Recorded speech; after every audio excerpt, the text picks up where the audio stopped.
ನಮಸ್ಕಾರ ಎಲ್ರಿಗೂ, ಚಾನಲ್ಗೆ ಸ್ವಾಗತ.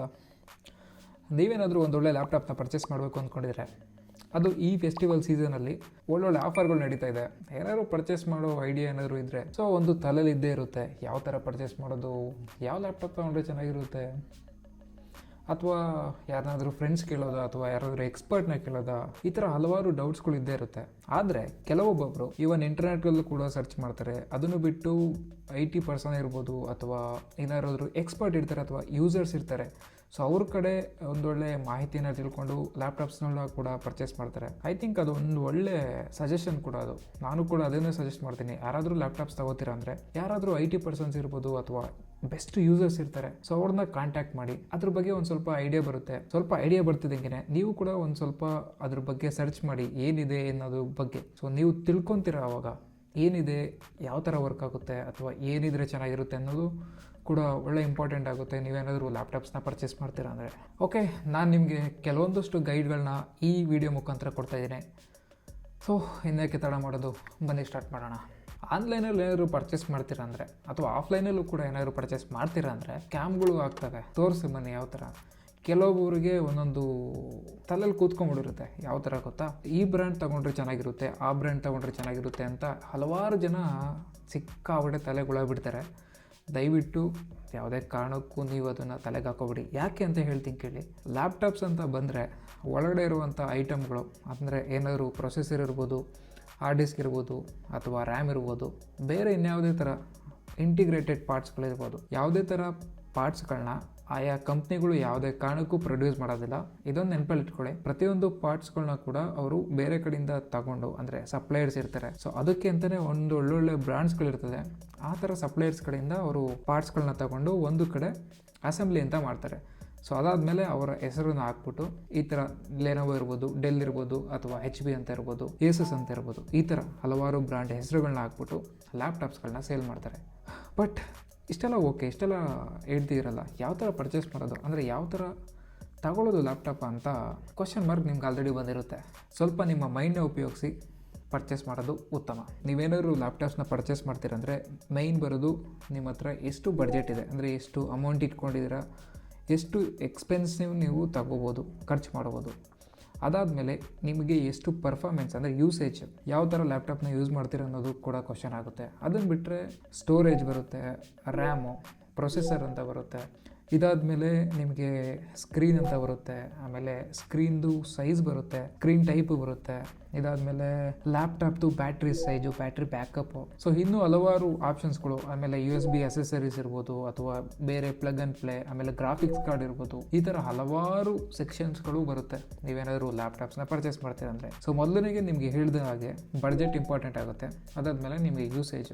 ಬಡ್ಜೆಟ್ ಅಂತ ಬಂದರೆ ಮೈನು ನಿಮ್ಮ ಅಮೌಂಟು ಎಷ್ಟು ಅಂತ ಫಿಕ್ಸ್ ಮಾಡ್ಕೊತೀರ, ಒಂದು 40,000 ಅಂತ. ಆನ್ಲೈನಲ್ಲಿ ಸರ್ಚ್ ಮಾಡಿದ್ರೆ ಸಾಕು, ಒಂದಷ್ಟು ಲ್ಯಾಪ್ಟಾಪ್ಗಳು ಸಿಗುತ್ತೆ ನಿಮಗೆ. ನಾನು ನಿಮಗೆ ಬೆಸ್ಟ್ ಸಜೆಷನ್ ಮಾಡೋದು, ಒಂದೊಳ್ಳೆ ಲ್ಯಾಪ್ಟಾಪ್ನ ತಗೋತೀರಾ ಅಂದರೆ ಮೊದಲನೇದಾಗಿ ನಾನು ನಿಮಗೆ ಹೇಳೋದು, ಪ್ರೊಸೆಸರ್ ಇಂಪಾರ್ಟೆಂಟ್ ಆಗುತ್ತೆ, ರ್ಯಾಮ್ ಇಂಪಾರ್ಟೆಂಟ್ ಆಗುತ್ತೆ, ಸ್ಟೋರೇಜ್ ಇಂಪಾರ್ಟೆಂಟ್ ಆಗುತ್ತೆ. ರ್ಯಾಮ್ ಅಂತ ಬಂದರೆ 8GB ರ್ಯಾಮ್ ಅಂತೂ ಮಿನಿಮಮ್ ಬೇಕೇ ಬೇಕು. ಇವಾಗ Windows 11 ರನ್ನಿಂಗ್ ಇದೆ. ಸೊ ಆದ್ದರಿಂದ Windows 11 ನಾನೊಬ್ಬ IT ಎಕ್ಸ್ಪರ್ಟ್ ಆಗಿ ಹೇಳ್ತಾ ಇದ್ದೀನಿ. Windows 11 ಇದ್ದರೆ 8GB ರ್ಯಾಮ್ ಬೇಕು. ಅದಾದಮೇಲೆ 256GB 256GB SSD ಇರಲೇಬೇಕು. ಅದ್ರ ಮೇಲ್ಗಡೆ ಇದ್ರೂ ಪರವಾಗಿಲ್ಲ, ಅಥವಾ ಅದ್ರ ಪ್ಲಸ್ ನೀವು ಹಾರ್ಡ್ ಡಿಸ್ಕ್ 1 TB ಅಥವಾ 500GB ಈ ಥರ ಹಾರ್ಡ್ ಡಿಸ್ಕ್ ಎಕ್ಸ್ಟ್ರಾ ಸ್ಟೋರೇಜ್ ಇಟ್ಕೊಂಡ್ರೂ ನಡೆಯುತ್ತೆ. ಇದಾದಮೇಲೆ ಪ್ರೊಸೆಸರ್ ಬಂದು i3 ಅಥವಾ AMDದು ಕೂಡ ಬರುತ್ತೆ, AMD Ryzen 3 ಅಂತ ಬರುತ್ತೆ. ಅದಿದ್ರೂ ಓಕೆ, ಯಾಕೆಂದರೆ ಅದು ಮತ್ತು i3 ಎರಡೂ ನೆಕ್ ಟು ನೆಕ್ ಕಂಪ್ಯಾರಿಸನ್ ಮಾಡಿದ್ರೆ ಎರಡು ಈಕ್ವಲಿ ಪರ್ಫಾರ್ಮೆನ್ಸ್ ಮಾಡುತ್ತೆ. ಸೊ ಇಷ್ಟು ಮೂರು ನನಗೆ ಸಿಕ್ಕಾಪಟ್ಟೆ ಇಂಪಾರ್ಟೆನ್ಸ್ ಕೊಡೋದು. ನಾನು ಲ್ಯಾಪ್ಟಾಪ್ ಏನಾದರೂ ಪರ್ಚೇಸ್ ಮಾಡ್ತೀನಿ ಅಂದರೆ ಈ ಮೂರಕ್ಕೆ ಇಂಪಾರ್ಟೆನ್ಸ್ ಕೊಡ್ತೀನಿ. ಸೊ ಇದು ನಾನು ಹೇಳಿದಂಥ ಬಡ್ಜೆಟಲ್ಲೂ ಕೂಡ ಬರುತ್ತೆ. 40,000 ಬಡ್ಜೆಟಲ್ಲಿ ನಿಮ್ಗೆ ಬರುತ್ತೆ, 40ಕ್ಕಿಂತ ಕಡಿಮೆನೂ ಕೂಡ ಸಿಗುತ್ತೆ. ನೀವೇನಾದರೂ ಪ್ರೊಸೆಸರ್ ಏನಾದರೂ ಹಿಂದಿದ್ದು ಅಂದರೆ 1 ವರ್ಷ ಹಳೇದು, 2 ವರ್ಷ ಹಳೇದು ಆ ಥರ ಏನಾದರೂ ತಗೋತಿರೋ ಅಥವಾ ಚೂಸ್ ಮಾಡ್ತೀರಂದರೆ ನಿಮ್ಗೆ ಆರಾಮಾಗಿ 30,000ಕ್ಕೆಲ್ಲ ಸಿಕ್ಬಿಡುತ್ತೆ ಲ್ಯಾಪ್ಟಾಪು. ನಾನೊಬ್ರಿಗೆ ಸಜೆಷನ್ ಮಾಡಿದೆ, ಏಸಸ್ದು ಕಂಪ್ನಿ. ಅವರು ಇದೇ ಥರ ಕೇಳಿದ್ರು, ಯಾವ ಥರ ಕಂಪ್ನೀಸ್ ಯಾವುದಾದ್ರೂ ಇದ್ದರೆ ಹೇಳಿ ಅಂತ. ಮೈನು ನಿಮಗೆ ಸ್ಪೆಸಿಫಿಕ್ಕಾಗಿ ಯಾವುದು ಸ್ಪೆಸಿಫಿಕೇಷನ್ ಇದ್ದರೆ ಚೆನ್ನಾಗಿರುತ್ತೆ, ಯಾವ ಥರ ಯೂಸೇಜ್ ನಿಮ್ದಿದೆ ಅನ್ನೋದ್ರ ಬಗ್ಗೆ ಅವ್ರಿಗೆ ಗೈಡನ್ನು ಕೊಟ್ಟೆ ನಾನು. ಅವ್ರಿಗೆ ನಾನು ಸಜೆಸ್ಟ್ ಮಾಡಿದ ಲ್ಯಾಪ್ಟಾಪು ಒಂದು MSIದು i3 12th ಜೆನ್ನು. ಇದರಲ್ಲಿ 8GB ರ್ಯಾಮ್ ಇದೆ, 256 ಇಲ್ಲ, 512GB SSD ಇದೆ. 31,000 ರೂಪಾಯಿ ಸಿಗ್ತಾ ಇದೆ. ವಿಂಡೋಸ್ 11 ಇದೆ, ಅದ್ರ ಜೊತೆಗೆ MS ಆಫೀಸು ಕೂಡ ಇರಬಹುದು ಅಂದ್ಕೊಂಡಿದ್ದೀನಿ. ಅದನ್ನು ಬಿಟ್ಟರೆ 15.6 15.6 ಇಂಚಿನ ಸ್ಕ್ರೀನ್ ಬರ್ತದೆ. ನಾರ್ಮಲ್ ಸ್ಕ್ರೀನ್ ಇದ್ದೇ ಇರುತ್ತೆ. ಒಂದು ಒಳ್ಳೆ ಬ್ಯಾಟ್ರಿ ಬ್ಯಾಕಪ್ ಅಂದರೆ 4 ರಿಂದ 5 ಅವರ್ ಬ್ಯಾಟ್ರಿ ಬ್ಯಾಕಪ್ ಮಿನಿಮಮ್ ಯಾವುದೇ ಲ್ಯಾಪ್ಟಾಪ್ ತೊಗೊಂಡ್ರೂ ಬಂದೇ ಬರುತ್ತೆ. ಇದನ್ನು ಬಿಟ್ಟರೆ ನೀವೇನಾದರೂ ಇದಕ್ಕಿಂತ ಎಕ್ಸ್ಟ್ರಾ ಸ್ಪೆಸಿಫಿಕ್ಕಾಗಿ ಹೋಗ್ತೀರಾ ಅಂದರೆ ಏನಾದರೂ ಸ್ಕ್ರೀನಲ್ಲಿ LCD ಇಂದ ಇರುತ್ತೆ. LCD ಅಂತೂ ನಾರ್ಮಲಾಗಿ ಬಂದೇ ಬರುತ್ತೆ, IPS LCD. ಅದನ್ನು ಬಿಟ್ಟರೆ LED ಅಂತ ಒಂದು ಆಪ್ಷನ್ ಇದೆ ಇವಾಗ. LED ಅನ್ನೋ ಡಿಸ್ಪ್ಲೇ ಏನಾದ್ರು ಚೂಸ್ ಮಾಡ್ತೀರಾ ಅಂದರೆ ಸ್ವಲ್ಪ ಕಾಸ್ಟ್ಲಿ ಆಗುತ್ತೆ. ಅದು ಸ್ವಲ್ಪ ಒಂದು 50,000 ಮೇಲೂ ಬೇಕಾದ್ರೆ ಕ್ರಾಸ್ ಆದರೂ ಆಗ್ಬೋದು. ಇದನ್ನು ಬಿಟ್ಟರೆ ಇನ್ನೇನು ಹೇಳ್ಬೋದು, ವೆಯ್ಟ್ ಕ್ಯಾಟಗರಿಗೆ ಬಂದ್ರೂ ಈಗೆಲ್ಲ ಬರೋದೆಲ್ಲ ಆಲ್ಮೋಸ್ಟ್ ಫುಲ್ಲು ತಿನ್ನೆಸ್ಟ್ ಲ್ಯಾಪ್ಟಾಪ್ ಇರ್ತದೆ, ಲೈಟ್ ವೆಯ್ಟ್ ಇರ್ತದೆ. ಬಟ್ ಎಲ್ಲನೂ ಲೈಟ್ ವೆಯ್ಟ್ ಇರುತ್ತೆ ಅಂತ ತಗೋಬೇಡಿ. ಅದ್ರದ್ದು ಸ್ಟ್ರೆಂತ್ ಅಂತ ಬಂದಾಗ ಎಷ್ಟೊಂದು ಲ್ಯಾಪ್ಟಾಪ್ಸ್ನ ನೋಡಿದ್ದೀನಿ, ಸಿಕ್ಕಾಪಟ್ಟೆ ಕ್ರ್ಯಾಕ್ಸ್ ಬಂದ್ಬಿಡುತ್ತೆ. ಕೈಯಲ್ಲಿ ಹಿಡ್ಕೊಂಡು ಓಡಾಡಬೇಕಾದ್ರೆ ಏನಾಗುತ್ತೆ, ವೆಯ್ಟ್ ಇರುತ್ತಲ್ಲ, ಆ ವೆಯ್ಟ್ಗೆ ಹಿಂಜಸ್ ಅಂತ ಬರುತ್ತೆ, ಕನೆಕ್ಟಿಂಗ್ ಹಿಂಜಸ್ ಬರುತ್ತಲ್ಲ, ನಾವು ಫೋಲ್ಡ್ ಮಾಡಿ ಮತ್ತೆ ತೆಗೆದಾಗ ಕನೆಕ್ಷನ್ ಪಾಯಿಂಟ್ಸ್ ಇರುತ್ತೆ. ಪಾಯಿಂಟ್ಸ್ ಬಿಟ್ಟು ಆ ವೆಯ್ಟಲ್ಲಿ ಡಿಸ್ಟ್ರಿಬ್ಯೂಷನ್ ಕರೆಕ್ಟಾಗಿ ಆಗಿರಲ್ಲ, ಅದರಿಂದ ಕ್ರ್ಯಾಕ್ಸ್ ಬಂದ್ಬಿಡುತ್ತೆ. ತಗೋಬೇಕಾದ್ರೆ ನೋಡ್ಕೊಂಡು ತಗೋಬೇಕು. ಇದನ್ನು ಬಿಟ್ಟರೆ ಇನ್ನೇನು ಹೇಳ್ಬೋದು, ಯಾವ ಥರ ಯೂಸರಲ್ಲಿ ಬಿಗಿನರ್ ಅಂತ ಬರುತ್ತೆ. ಅದನ್ನು ಬಿಟ್ಟರೆ ಇಂಟರ್ಮೀಡಿಯೇಟ್ ಅಂದರೆ ಮಧ್ಯಮ ವರ್ಗ.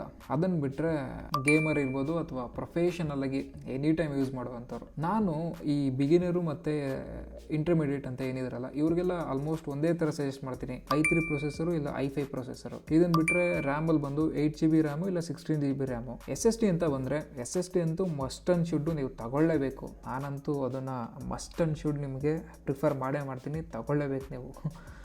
ಯಾಕೆಂದರೆ ಹಾರ್ಡ್ ಡಿಸ್ಕ್ ಅಂತೂ ದಯವಿಟ್ಟು 2024ರಲ್ಲಿದ್ದರೆ ಹಾರ್ಡ್ ಡಿಸ್ಕ್ ಅಂತೂ ದಯವಿಟ್ಟು ಚೂಸ್ ಮಾಡೋಕ್ಕೆ ಹೋಗಲೇಬೇಡಿ. ತಗೊಳ್ಳಿ, ಬಟ್ SSDನ ಮೇನ್ ಪ್ರೈಮರಿ ಯೂಸೇಜ್ ಥರ ಇಟ್ಕೋಬೇಕು. ಅಂದರೆ ನೀವೇನು OS ಇನ್ಸ್ಟಾಲ್ ಆಗಿರುತ್ತಲ್ಲ, ಅದು SSDಲಿ ಇನ್ಸ್ಟಾಲ್ ಆಗಿದ್ರೆ ವೆಲ್ ಆ್ಯಂಡ್ ಗುಡ್. ಅದು SSD ಬಂದು 256GB 256GB ಸ್ಟೋರೇಜು SSD. ಅದು ಬಂದು ನಿಮಗೆ OS ಇನ್ಸ್ಟಾಲ್ ಆದರೆ ಸಾಕು. ಅದನ್ನು ಬಿಟ್ಟು ನೀವೇನಾದರೂ ಎಕ್ಸ್ಟ್ರಾ ತೊಗೋತೀರ ಅಂದರೆ 512GB ಆರಾಮಾಗಿ ಸಿಗುತ್ತೆ, 512GB ಇವಾಗ. ಅದನ್ನು ಬಿಟ್ಟರೆ 256GB 1TB ಹಾರ್ಡ್ ಡಿಸ್ಕು, ಇದನ್ನು ಕೂಡ ನೀವು ಚೂಸ್ ಮಾಡ್ಕೋಬೋದು. ಇದಾದಮೇಲೆ ನೀವೇನಾದರೂ ಗೇಮಿಂಗ್ ಆ ಥರ ಯೂಸ್ ಮಾಡ್ತೀರಾ ಅಂದರೆ ಅದೊಂದು ವಾಸ್ಟ್ ಟಾಪಿಕ್ಕು. ಗೇಮಿಂಗ್ ನಾನು ಸದ್ಯಕ್ಕೆ ಇವತ್ತು ತೊಗೊಳ್ಳಲ್ಲ, ಗೇಮಿಂಗ್ ನೆಕ್ಸ್ಟ್ ಟೈಮ್ ತೊಗೊತೀನಿ. ಇದನ್ನು ಬಿಟ್ಟು ನೀವು ಏನಾದರೂ ಪ್ರೊಫೆಷನಲಾಗಿ ಯೂಸ್ ಮಾಡ್ತೀರಾ ಅಂದರೆ 16GB ರ್ಯಾಮ್ ತೊಗೊಳ್ಳಿ, ಓಕೆನಾ. i5 ಇಲ್ಲಾಂದರೆ i7 ಪ್ರೊಸೆಸರ್ ತೊಗೊಳ್ಳಿ.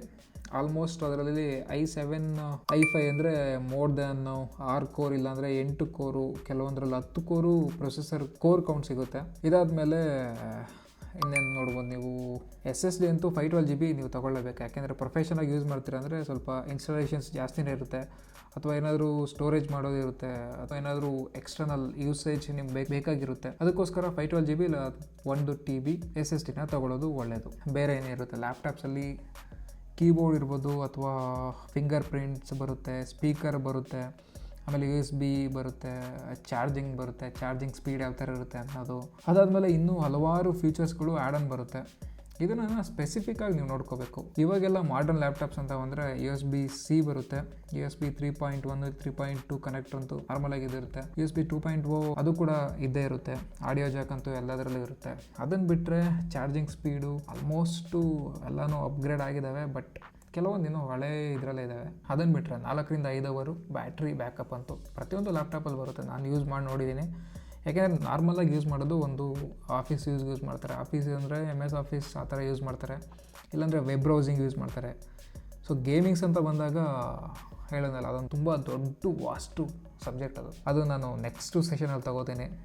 ಯಾಕೆಂದರೆ ಅದು ಸ್ವಲ್ಪ ಸ್ಪೆಸಿಫಿಕ್ಕಾಗಿ ನಾವು ಅವ್ರಿಗೆ ಗೈಡ್ ಮಾಡಬೇಕು ತಗೋತೀರ ಅಂದರೆ.